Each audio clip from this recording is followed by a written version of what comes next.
श्री आला होता एवढ्या सकाळी सकाळी? हो, वहिनी बरोबर बराच वेळ गप्पा मारत बसला होता. तू झोपलेस म्हणून निघून गेला. बर बर. दादा मी जाऊ? जा पळा.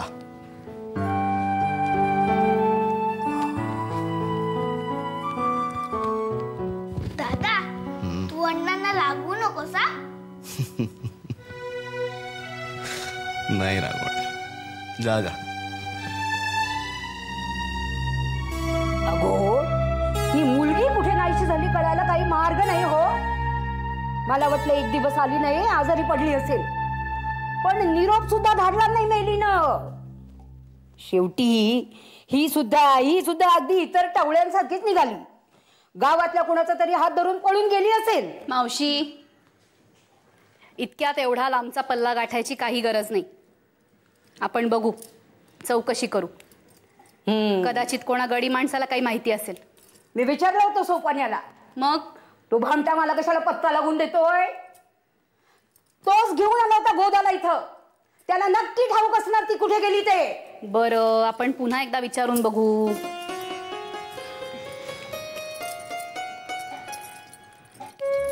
काय आम्ही मावशी, कशी आहे तुमची पाठदुखी? मी एकटीनच जर का या भटारखान्यामध्ये राबायचं असेल ना, तर दुखायला आता पाठच होणार नाहीये माझी. तुकडा मोडून पडेल. म्हणजे?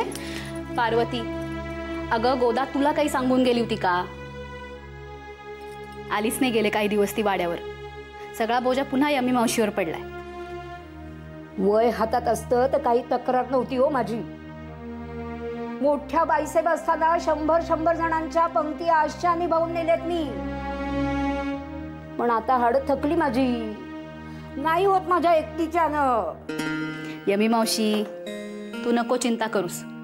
गोदा नाही तर नाही, आपण दुसरं कोणीतरी बघू तुझ्या मदतीला. नाही मनसब, मी बोलते गोदाशी. बोलते म्हणजे?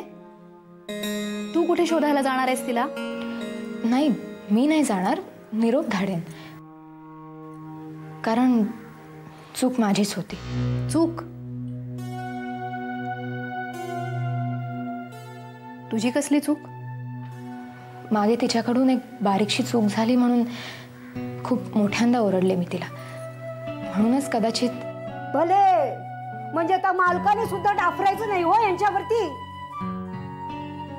कलियुग आहे हो, अगदी कलियुग. बघा पार्वती, खरंच गोदाला तू? हो वंसब, चूक माझीच होती. मी आणेन तिला परत.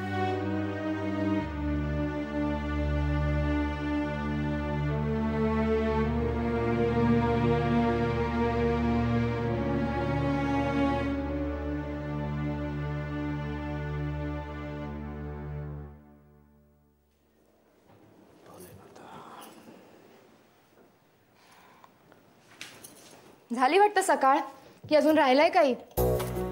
एकदम अण्णांसारखं काय बोलायला लागलीस? काय झालंय? कुठे काय, आधी रात्रभर बाहेर राहायचं, पहाटेपर्यंत पत्ता नाही. काल पहिल्यांदाच आम्ही एवढे उशीर आलो होतो. छे छे, आता तर सवयच झाली आहे मला.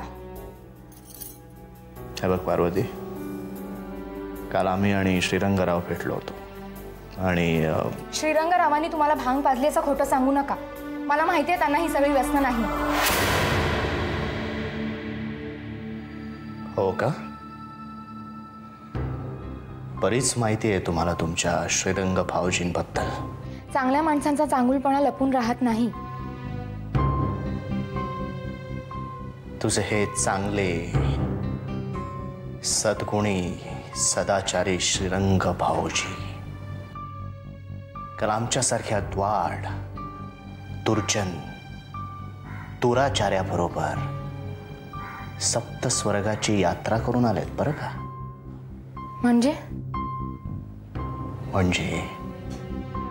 आम्ही श्रीरंगरावांबरोबरच होतो पहाटेपर्यंत. अरे देवा, तुम्ही त्यांना सुद्धा? शिव शिव शिव. अहो, एक भला माणूस होता, त्याला सुद्धा एवढाच लळा असेल ना त्या भल्या माणसाचा तर काय?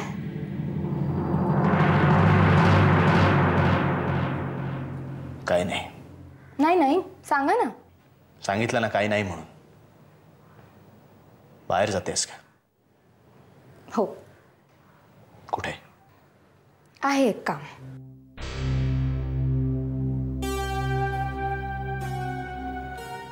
आम्हाला सांगण्यासारखं नाहीये का? तुम्ही रात्रभर बाहेर असता तेव्हा मला सांगून जाता कुठे जाताय ते. बर, असं आहे का? हो, ठीक आहे, मग या तुम्ही. जातेच आहे मी.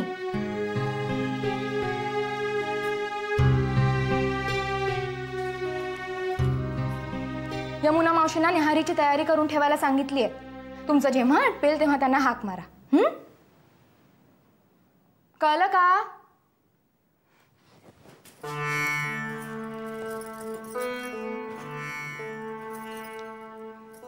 तू जेवढी रागावलीस असं दाखवतेस तेवढी खरंच रागावलीस का?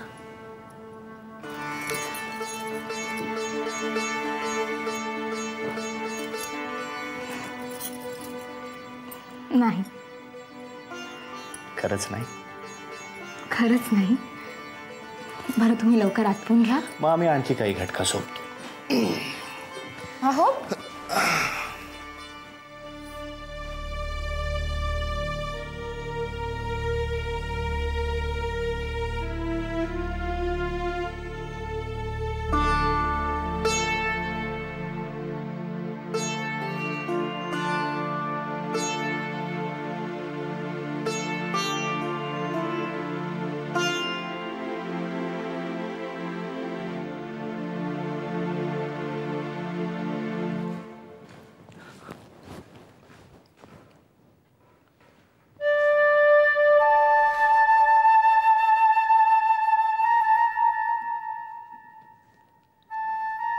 काय सदाशिवराव, राज्याचा कारभार कसा चाललाय?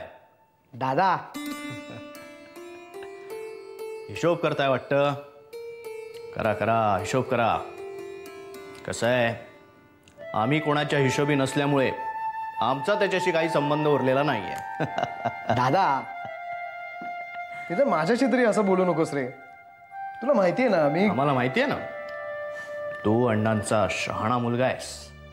उगीच यवनाड गाव फटक्या महादेवाच्या नादी लागू नकोस.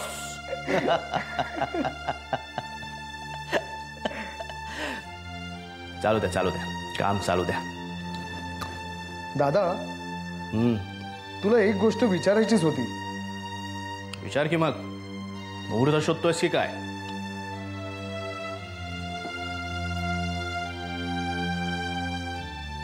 गेल्या काही महिन्यात वाड्यावर दुरुस्तीची कामं अचानक एवढी कशी वाढली? खर्च केवढा वाढलाय? अतिशय योग्य प्रश्न विचारलास, पण तो प्रश्न विचारण्यासाठी चुकीचा मनुष्य निवडलास. अति सन्माननीय सरसेनापती भालचंद्रराव बल्लाळांना हा प्रश्न विचार. उत्तर खचितच योग्य मिळणार नाही, पण निदान पत्र योग्य पत्त्यावर पोचल्याचं समाधान तरी मिळेल. ही बाब तूच अण्णांच्या लक्षात आणून दिलीस तर? प्रलय होईल आणि त्या प्रलयात हा वाडा आणि या वाड्यातील आमच्यासारखे क्षुद्र कीटक वाहून जाते. तेव्हा हाताची घडी आणि तोंडावर पोट. दादा, तूच जर असं बोललास तर? आता आम्ही असंच बोलायचं ठरवलंय. जे हत्ते कालाचे ठाई, तोच एक तरुण उपाय आहे महाराजा. येतो आम्ही. सदाशिवा, काय रे? ती गोदा, तिचं काय? ती कुठे दिसली का तुला? कसं आहे, तीर्थरूपांचे शिव्याशाप खाऊन अंमळ अपचन झालंय. तिला देशी औषधांची बऱ्यापैकी माहिती आहे म्हणे. सकाळपासून शोधतोय, आम्हाला दिसली नाही कुठे. तुझ्या नजरेस पडली तर आम्हाला भेटायला सांग. सांगतो ना.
भिक्षा दे माई, भिक्षा दे, भिक्षा दे माई, नाहीतर शाप देईन.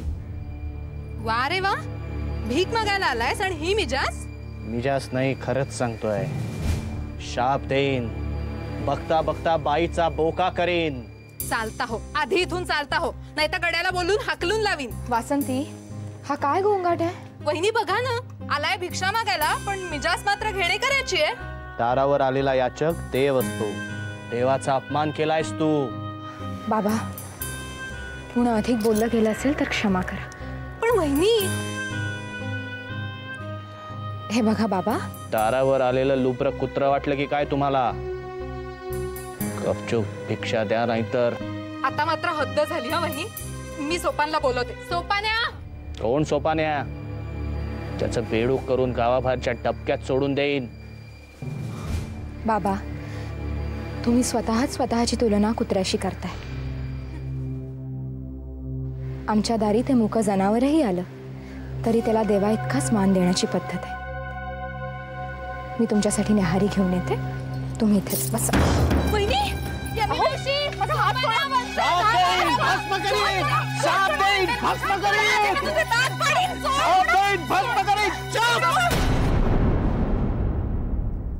स्वतःच्या बायकोचा हात धरला तर काय चूक केली आम्ही?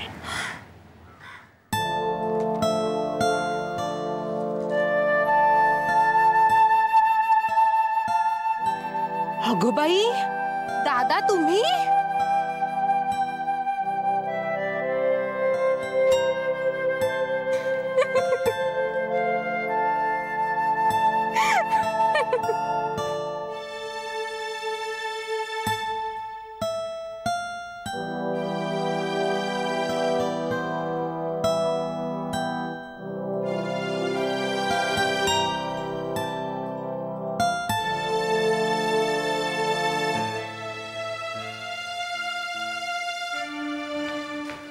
पार्वती, पार्वती, अगं ऐकून तर घेशील का? काही ऐकून घ्यायचं नाहीये मला. अजिबात बोलू नका तुम्ही माझ्याशी. अगं आम्ही मस्करी केली होती ना. मस्करी? तुम्ही शपथ घेतली होती पुन्हा अशी मस्करी करणार नाही म्हणून. हो ना, आपण शपथ घेतली होती तशी मस्करी करणार नाही म्हणून. अशी मस्करी केलेली चालते की?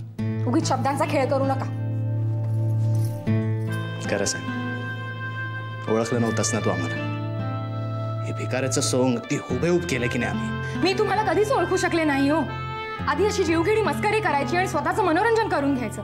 समोरच्याचा जीव गेला तरी बेहत्तर, आपली मौज झाल्याशी कारण. हे मात्र फार होत आहे पार्वती. कोणाचा जीव गेला आमच्यामुळे? माझा जाईल एक दिवस, तेव्हा मग असेच हसा पोट धरून. पार्वती,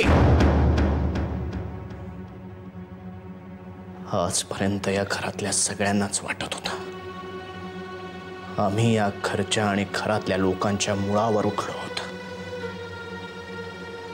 तूच फक्त बोलायची राहिली होतीस. अहो नाही,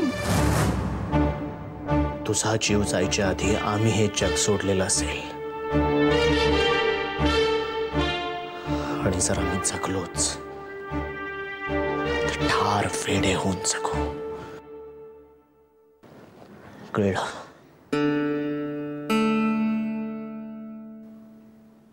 फार वेडे नाही, पण थोडेसे वेडे आहातच तुम्ही.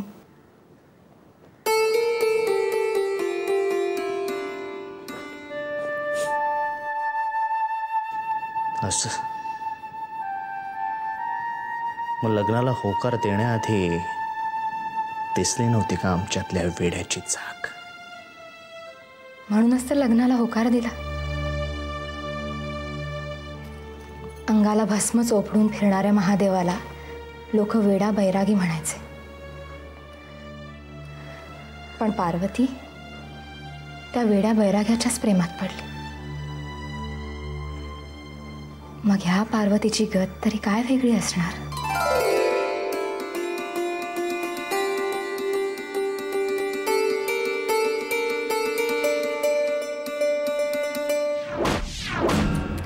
पुढे तुम्ही गोदाच्या घरी का नाही गेलात मिसेस शास्त्री? आणि ती बाई,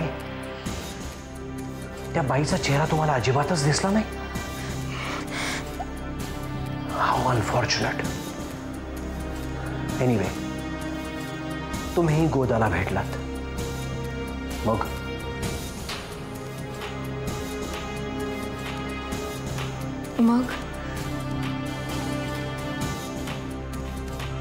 मग आपली भेट झाली.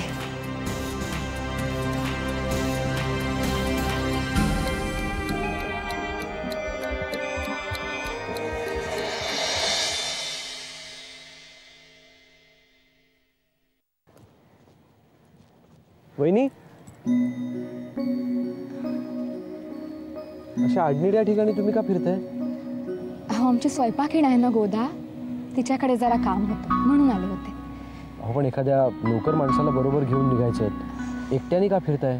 गावातला हा भाग तसा फारसा बरा नाही. मी म्हटलं दिवसा ढवळ्या कुणाची भीती असणार म्हणून आपली आले. पण तुम्ही इथे कसे? ही कच्ची पायवाट या भैरवकालीच्या टेकडीला वळसा घालून सरळ पुलाच्या बांधकामाकडे जाते. वेळ वाचवण्यासाठी बऱ्याचदा मी इथून जातो. खरं सांगू भाऊजी, बरं झालं तुम्ही भेटलात. मला वाटत होतं मी वाट चुकली आहे. खरं तर येताना मी ती पिंपळाच्या झाडाची खूण लक्षात ठेवली होती, पण तो पिंपळच कुठे दिसत नाही आता. चला, मी सोडतो तुम्हाला वस्तीपर्यंत.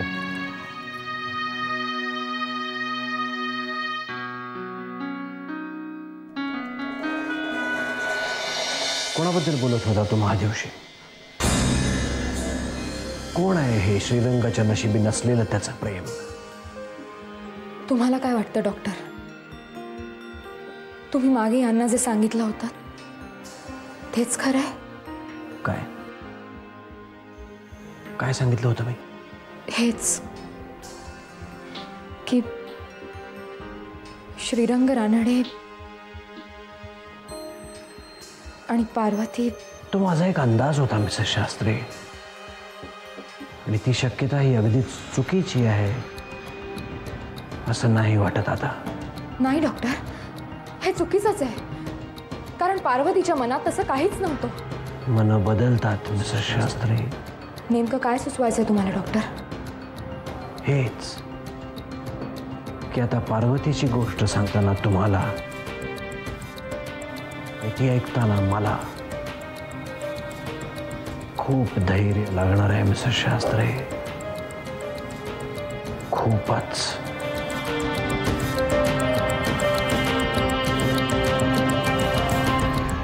सकाळी मी तुझ्याशी काही न बोलता तसाच निघून गेलो. तसंही फारसं महत्वाचं नाही आहे. शुभ्रा, मला जी एक कोरी वही सापडली, त्या वहीतली काही पानं नाही आहेत. ती पानं कोरीही नाही आहेत. कसं सांगू तुला शुभ्रा, मला जशी पानं सापडली आहेत ना, तसंच एक पान वाड्यावर सापडले. त्या पानावर एक त्रिशूळ काढलाय. आणखी एक तसंच पान विष्णू काकाला सापडलं. त्यावर 11 चेहरे आहेत, ह्युमन फेसेस. मी आजोबांशी बोललो तर त्यांनी मला सांगितलं की हे 11 चेहरे म्हणजे 11 प्रजापती आहेत, ब्रह्मदेवाची मुलं. म्हणजे माझ्या मते 3 पानं आहेत, ब्रह्माचं, विष्णूचं आणि महेशाचं म्हणजे शंकराचं. आणि ही जर तुला कळतंय ना मी काय म्हणतोय ते? आदिनाथ, तुम्ही मला कधीच सोडून नाही ना जाणार? काय?